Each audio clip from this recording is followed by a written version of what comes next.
চলো চলো জাতীয় মহাসমাবেশে চলো চলো চলো জাতীয় মহাসমাবেশে চলো।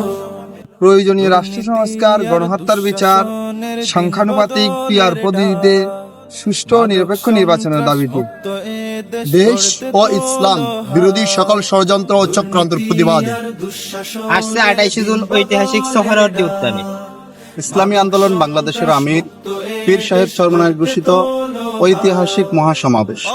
উক্ত মহাসমাবেশে আমরা ইসলামী ছাত্র আন্দোলন বাংলাদেশ দোয়াখালী সদর পূর্ব থানা থেকে আমরা আসছি। অবাধ সুষ্ঠু নির্বাচন চাই, নিরপেক্ষ নির্বাচন চাই, অবাধ সুষ্ঠু নির্বাচন চাই, নিরপেক্ষ নির্বাচন চাই। এক দাবি চাই, গ্রহণযোগ্য নির্বাচনের পরিবেশ। সমাবেশ জাতীয় সমাবেশ, সমাবেশ জাতীয় সমাবেশ, সমাবেশ পীর সাহেব চরমনায়ের সমাবেশ। বাঁচলে